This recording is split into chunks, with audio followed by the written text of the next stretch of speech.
Hai teman-teman, video ini merupakan bagian ketiga dari service design yang akan menjelaskan proses kelima hingga ke-8.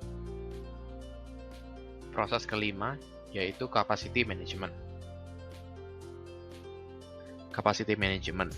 Di proses ini akan dianalisis dan dipertimbangkan sumber daya yang dibutuhkan untuk menyediakan layanan TI dan rencana-rencana untuk memenuhi kebutuhan bisnis jangka pendek, menengah, dan jangka panjang, di antaranya melalui dokumen PBA untuk mengetahui operasional bisnis saat ini dan kebutuhannya.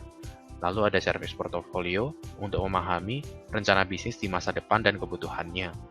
Lalu dokumen SLA dan SOP untuk memahami target-target layanan dan operasional layanan TI saat ini. Dan dokumen di semua area teknologi TI, kapasitas dan unjuk kerjanya, termasuk di dalamnya ada infrastruktur, data, dan aplikasi.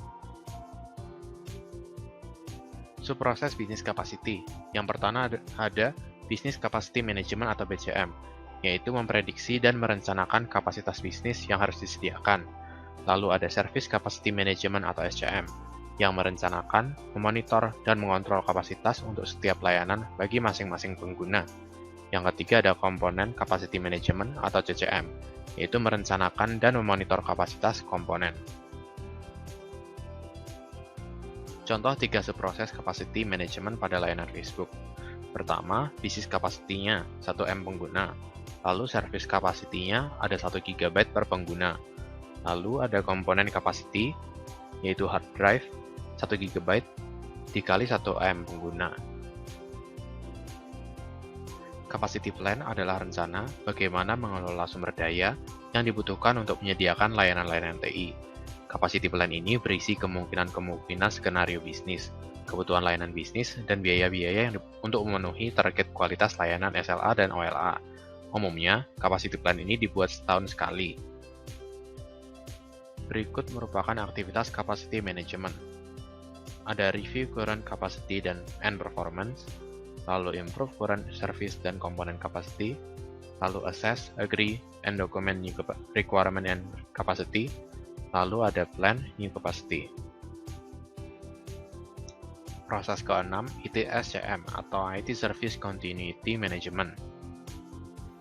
IT Service Continuity Management adalah proses menilai dan mengelola risiko yang dapat berdampak serius bagi layanan TI dan memastikan penyedia layanan dapat selalu menyediakan layanan pada tingkat minimum yang telah disepakati.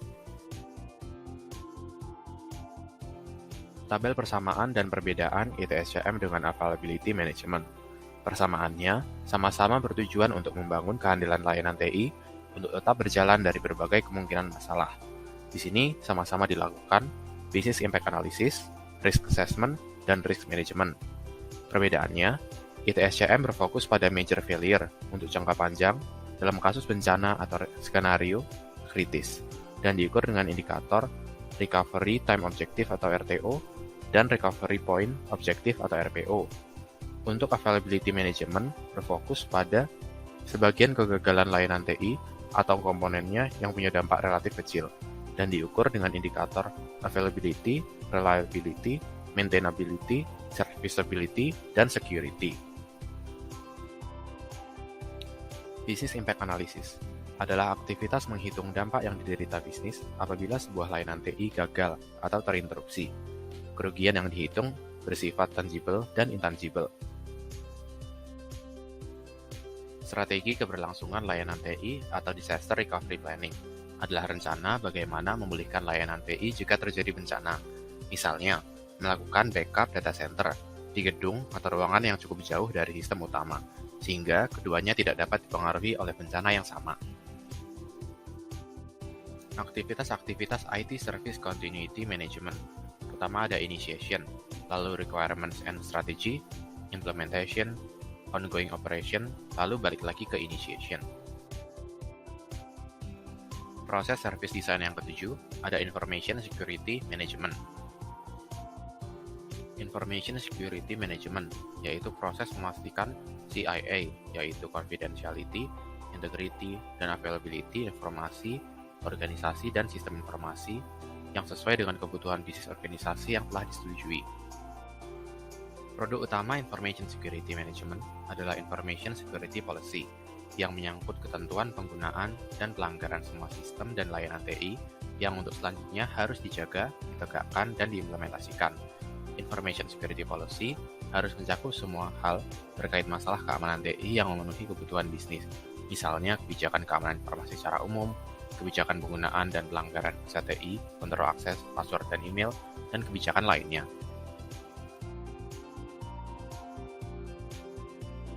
Aktivitas pada Information Security Management. 1. Membuat, mereview, dan merevisi polisi. 2. Mengkomunikasikan, mengimplementasikan, dan menegakkan kepatuhan pada polisi. 3. Menilai dan mengkategorikan aset-aset informasi, resiko, dan kerentanan sistem TI. Lalu secara teratur menilai, mereview, dan melaporkan risiko keamanan dan ancaman. Kelima, mengimplementasikan, mereview, merevisi, dan meningkatkan kontrol-kontrol dan keamanan dan standar respon. Lalu memonitor dan mengelola semua pelanggaran keamanan dan insiden-insiden keamanan. Lalu menganalisis, melaporkan, dan mengurangi volume dan dampak dari setiap pelanggaran dan insiden keamanan. Lalu menjadwalkan dan menyelesaikan review keamanan, audit, dan penetration test. Proses terakhir di service design adalah design coordination. Design coordination adalah proses mengkoordinasikan semua aktivitas-aktivitas, proses, dan sumber daya service design. Di design coordination akan dilakukan beberapa aktivitas sebagai berikut. Pertama, merencanakan dan mengkoordinasikan semua sumber daya atau resources dan kemampuan atau capabilities. Lalu, memproduksi service design package atau SDP. Lalu, mengkoordinasi semua aktivitas desain. Dan terakhir, memonitor dan meningkatkan unjuk kerja aktivitas-aktivitas. Pada intinya, tahapan service design berisi proses-proses untuk menyepakati utility dan memastikan warranty. Utility adalah gabungan dari service catalog management, service level management, dan supplier management. Sedangkan warranty adalah gabungan dari availability management, capacity, IT service continuity management, dan information security management.